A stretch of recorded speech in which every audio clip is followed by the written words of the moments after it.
సమరయ స్త్రీ నిర్బంధం ఏమైనా ఉన్నది? ఎవడన్నా ఆపిండా? ఎవడు ఆపలే. 5 భర్తలు ఉన్నారు ఇదివరకు నీకు, ఇప్పుడు ఉన్నోడు కూడా నీవోడు కాదు. ఎంత దారుణం ఒకసారి ఆలోచన చేయరు. ఇక తన జీవితం ఇష్టం వచ్చినట్టు జీవించింది అంతే. యూట్యూబ్లో కొట్టి చూడొచ్చు. ఒక వ్యభిచార స్త్రీ పట్టుబడ్డది దేవుని చేత.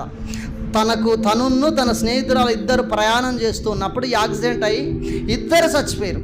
ఒక ఆమె నరకం పోయింది, ఈమె కూడా నరకం పోయింది. కానీ నరకంలో శిక్షలన్నీ దేవుడు ఈమెకు చూయించి తర్వాత ఈమెను విడిచిపెట్టండి అన్నాడట. ఒక స్వరం వినపడదట. ఎమ్మటే వచ్చి తన ఆత్మ హాస్పిటల్లో ఉన్న తన దేహంలోనికి వచ్చిందట.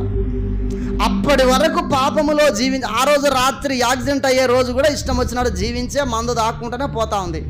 ఎప్పుడైతే ఆ నరకానికి తన ఆత్మ పోయి తిరిగి మరలా దేవుడు విడిచిపెట్టండి అనగానే వచ్చి తన కంఠంలో పడ్డదో ఎమ్మటే అంటుందట, ఒక మంచి పాస్టర్కు ఫోన్ చేసి పిలిపిరవ్వ అంటుందట. మంచి డాక్టర్ కాదన్నది. యేసు రక్తమే నీ పాపానికి మందు, కడగబడిన వారికే గొర్రె పిల్ల విందు. ఇప్పుడు పాపం ఆమె ఏం చూస్తుంది? రోగం బాగా కూడా చూస్తలే, పాపం బాగా కూడా చూస్తుంది. మనం ఏం చెప్తాం? రోగం వస్తే ఎందుకు వచ్చింది రోగం అని చెప్పి పాస్టరు ప్రార్థన చేయి కానీ పాపాన్ని ఒప్పుకోవట్లే. పాపం వలన వచ్చు జీతము మరణము.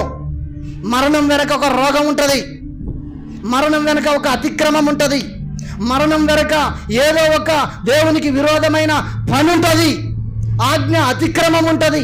ఇది నీవు దేవుని సన్నిధిలో కూర్చున్నప్పుడు. అందుకనే యెషయా గ్రంథం 38వ అధ్యాయంలో మరణకరమైన రోగం ఎవరికి వచ్చింది? హిజ్కియాకు వచ్చింది. దేవుడు అంటున్నాడు, హిజ్కియా దగ్గరికి వెళ్ళు, యెషయా ఇగో అతడు చనిపోబోతా ఉన్నాడు, అతని ఇల్లు చక్కబెట్టుకోమని చెప్పుపో. ఏ ఇల్లు? శరీరపరమైన ఇల్లా?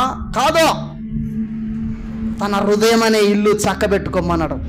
యేషయా వచ్చి చెప్పగానే పెద్ద మోకాలు లేచి ఒక రాజు, ఒకప్పుడు నేను ఎట్లా నమ్మకంగా ఉన్న కృపతో జ్ఞాపకం చేసుకో. ఇప్పుడు నాలో తాగుడు, తినుడు, గర్వము, అహంకారము, మోసము, మదము, మత్సరము, కావురము, హెచ్చింపు ఇవన్నీ గబ్బిలాలుగా వచ్చి నాలో చేరినాయి.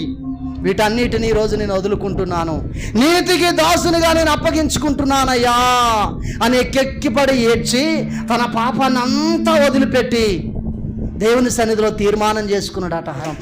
ఎప్పుడైతే ఇలా ఒప్పుకున్నాడో ఎమ్మటే యేషయా ప్రవక్తతో దేవుడు మాట్లాడుతాడు. అది రాజమందిరము, మనబోతుల గడ్డ అంత ఎడల్పు ఉంటుంది, అంతకంటే ఎక్కువ ఉంటుంది.